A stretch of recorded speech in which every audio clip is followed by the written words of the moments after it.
Hello दोस्तों, स्वागत है फिजियो पाठशाला में दोबारा से। आज हम एक नया टॉपिक लेके आ रखे हैं जो कि है हमारा how is pain killer mean to say NSAIDs block the और पेन।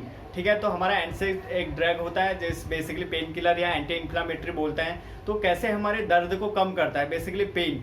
ठीक है, तो पेन किलर हमारी बॉडी में कैसे वर्क करता है एनसेड ड्रग, वो हम देखने वाले हैं। ओके, तो बेसिकली हमने पहले pain pathway, pain gate theory ये लेक्चर हम कर चुके हैं। तो उसी का एक पार्ट है कि हाउ एनसेड ड्रग एंटी इन्फ्लामेटरी कैसे ब्लॉक करेगा हमारे पेन को।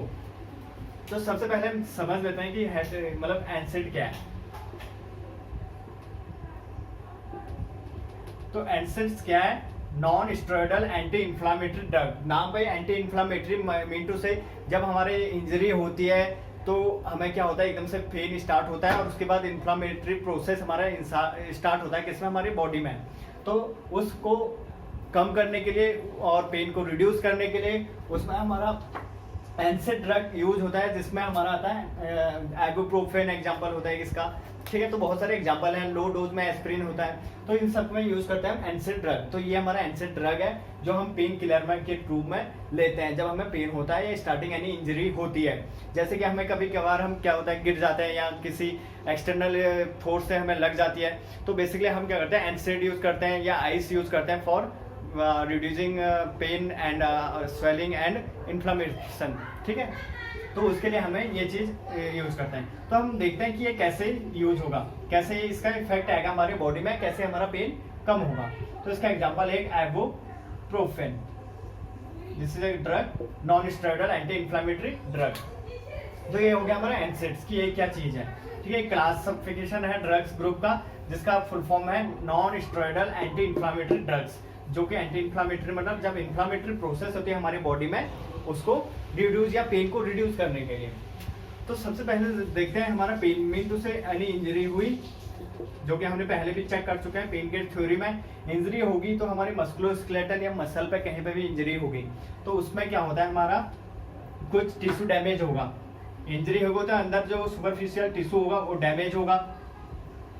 ओके, अब डैमेज होगा तो वहां पे क्या होता है, कुछ एंजाइम आते हैं, फॉस्फोलिपिड्स टाइप के एंजाइम आते हैं जो कि लिपिड वहां पर जो होता है उसको एरिकडोनिक एसिड में कन्वर्ट करते हैं। ठीक है, तो टिश्यू डैमेज हो गया हमारे बॉडी में मीन टू से हमारे ये हमारा हैंड फिंगर है।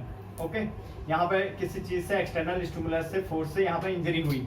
इंजरी के बाद जितने भी यहाँ पे टिश्यू थे वो डैमेज हुए। डैमेज के बाद यहाँ पे कुछ फॉस्फोलिपिड्स एंजाइम थे जिन्होंने कन्वर्ट करा किसमें, एरिकडोनिक एसिड में।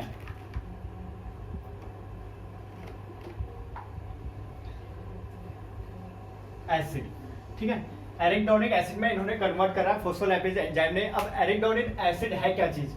एरिकडोनिक एसिड एक नॉर्मल हमारा लिपिड सबस्ट्रेट है। ठीक है, जो कि हमारा किस में आता है, हमारे मस्कुलोस्केलेटल या मसल में। ठीक है, तो ये यहाँ पे कन्वर्ट होकर एरिकडोनिक एसिड आ जाता है। अब इसका मेन फंक्शन क्या है कि एक हमारा कॉक्स एंजाइम होता है जिसको क्या बोलते हैं, साइक्लो।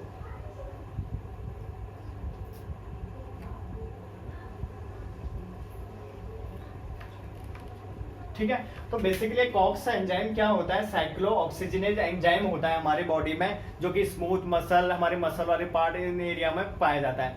तो यहाँ पे क्या होता है, जब ये एरिकडोनिक एसिड कन्वर्ट होके इस कॉक्स एंजाइम के साथ बाइंड होता है। एक नॉर्मल इसकी फिजियोलॉजी हम देख रहे हैं, देन उसके बाद देखेंगे कि एनसेड पेन किलर कैसे इस पर वर्क करेगा। तो हमारा टिश्यू इंजरी हुआ, टिश्यू डैमेज हुआ, टिश्यू डैमेज के बाद यहाँ पे एरिकडोनिक एसिड में कन्वर्ट हुआ लिपिड फॉस्फोलिपिड एंजाइम के थ्रू। उसके बाद ये एरिकडोनिक एसिड इस कॉक्स एंजाइम या इस कॉक्स एंजाइम की जो एक्टिव साइट होती है उसके साथ बाइंड करेगा। बेसिकली कॉक्स ये दो टाइप का होता है, कॉक्स 1 एंड कॉक्स 2। ओके, तो यहाँ पे ये कॉक्स मीन टू से ये हमारा एंजाइम है। अब यहाँ पे ये एक्टिव साइट है। ठीक है, ये क्या है, एक्टिव साइट। एक्टिव साइट मतलब जहाँ पे जो भी सबस्ट्रेट एंजाइम मॉलिक्यूल होता है एंजाइम के साथ यहाँ पे बाइंड होगा, उसके बाद एंजाइम जो रिएक्शन होता है वो स्टार्ट हो जाता है। तो that is called active site. तो ये एरिकडोनिक एसिड कब जब इंजरी हो रही थी कन्वर्ट होके आ रहा था तो एक कॉक्स एंजाइम के साथ यहाँ पे एक्टिवेट होता है। एक्टिवेट मतलब बाइंड होता है। तो यहाँ पे एरिकडोनिक एसिड यहाँ पे बाइंड हो गया। ओके, इस एरिकडोनिक एसिड यहाँ पे हमारा कॉक्स एंजाइम के साथ बाइंड हो गया। अब ये जब एंजाइम रिएक्शन स्टार्ट होगा तो उसके बाद क्या होगा, ये हमारा देता है प्रोस्टाग्लैंडिन फॉर्मेशन।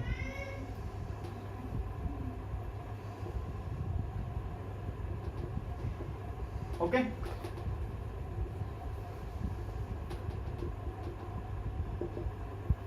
तो ये क्या करता है, प्रोस्टोग्लैंडिन फॉर्मेशन में इनटू से कॉक्स एंजाइम प्लस बाइंड होगा कौन सा, एरिडोनिक एसिड, जो कि फॉर्मेशन करेंगे, रिएक्शन या रिजल्ट क्या निकलेगा, प्रोस्टाग्लैंडिन फॉर्मेशन हो जाएगा।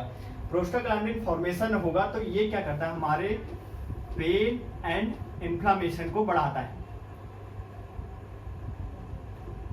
तो हमारी ये कहानी थी इंजरी से लेबल के हमारे पेन इन्फ्लामेशन में कैसे हेल्प करता है ये चीज।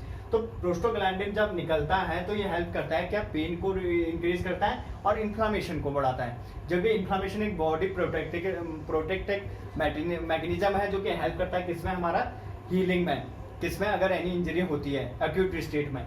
तो उसके बाद क्या होता है, प्रोस्टोग्लैंडिन निकलेगा तो पेन एंड इन्फ्लामेशन में हेल्प करेगा। तो ये इसके हमारे टिश्यू डैमेज की इतनी कहानी थी। इंजरी हुई, any external force, tissue damage, वहां पर जो टिश्यू होंगे सुपरफिशियल डैमेज होगा, एरिडोनिक एसिड निकलता है, बाइंड होता है कॉक्स एंजाइम। कॉक्स एंजाइम क्या है, साइक्लोऑक्सीजनेज एंजाइम, जो कि क्या करता है यहाँ पर कन्वर्ट फॉर्मेशन प्रोस्टोग्लैंडिन में हेल्प करता है, जिससे कि हमारा पेन एंड इन्फ्लामेशन में इंक्रीज होता है।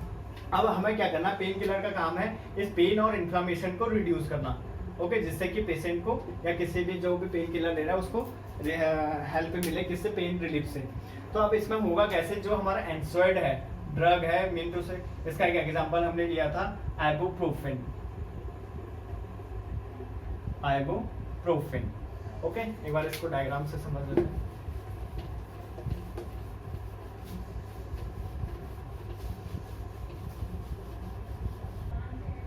तो आइबुप्रोफेन हमने एग्जांपल लिया था, तो कैसा हो रहा था कि जैसे हमारा इंजरी हो रही थी, इंजरी में डैमेज हुआ, एरेग्नोइड एसिड आया, इसने किस पे जाना है, कॉक्स एंजाइम में, ये दोनों बाइंड हो गए, ये हमारा इसका डायग्राम होगा, ये आ गया एरेग्नोइड एसिड। इसके बाद क्या निकल रहा है, पीजी डॉट इज कॉल्ड प्रोस्टोग्लैंडिन, जो कि क्या निकाल रहे हैं, पेन एंड इन्फ्लामेशन। अब पेन किलर जो हमारा एनसेड पेन किलर है, मीन टू से non steroidal anti inflammatory drug, example लिया हमने आइबुप्रोफेन। तो ये क्या करेंगे, ये आके यहाँ पे इस या एस्प्रिन या लो डोज एस्प्रिन,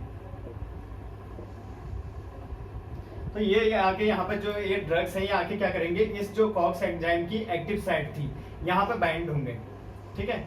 ये हमारा कॉक्स एंजाइम है, ये दोनों या कोई भी डोज एनसेड का आके यहाँ पे बाइंड हो गया। अब जब यहाँ से एरेग्नोइड एसिड आएगा इस पे बाइंड होने के लिए, तो इस एक्टिव साइट पे बाइंड नहीं हो पाएगा, क्योंकि यहाँ पे पहले से ही हमारा आइबुप्रोफेन या एंड जो हमारा एनसेड ड्रग्स है वो बाइंड हो चुका है, जिसकी वजह से हमारा क्या फॉर्मेशन नहीं होगा, पीजी मतलब प्रोस्टोग्लैंडिन, प्रोस्टोग्लैंडिन हमारा फॉर्मेशन नहीं हो पाएगा। और प्रोस्टोग्लैंडिन फॉर्मेशन होगा तो क्या हो रहा था, पेन और इन्फ्लेमेशन चल रहा था, बट अगर प्रोस्टोग्लैंडिन फॉर्मेशन नहीं हो पाएगा तो उसके बाद हमारा पेन और इन्फ्लेमेशन थोड़ा रिड्यूस हो जाएगा, जिससे कि हमें पेन से रिलीफ मिलेगा। तो ये कहानी थी हमारे एनसेड्स की, क्या है एनसेड्स जो पेन किलर होते हैं कैसे हमारी बॉडी में वर्क करते हैं। तो बेसिकली इसकी कहानी हमारा मेन कहाँ पे है, साइक्लोऑक्सीजनेज एंजाइम, जो भी क्या कर रहा है हमारा एरेग्नोइड एसिड, एरिडोनिक एसिड जो होता है उसके साथ बाइंड होके प्रोस्टोग्लैंडिन फॉर्मेशन में हेल्प कर रहा है, जिससे हमारा पेन और इन्फ्लेमेशन इंक्रीज हो रहा है। That is called protecting mechanism of body. But हमें पेन रिलीव करना है, पेन अगर ज्यादा है तो हम एनसेड ले सकते हैं, उसमें क्या करते हैं ये हमारे ड्रग्स इस एक्टिव साइट पे बाइंड होके उस जो हमारा एरिडोनिक एसिड बाइंड होगा उसको बाइंड नहीं होने देंगे, जिससे पीजी फॉर्मेशन नहीं हो पाएगा, प्रोस्टोग्लैंडिन नहीं बन पाएगा, जिससे हमारा पेन और इन्फ्लेमेशन रिड्यूस हो जाएगा। ओके गाइस, ये हमारी कहानी थी आज के लेक्चर की। Thank you.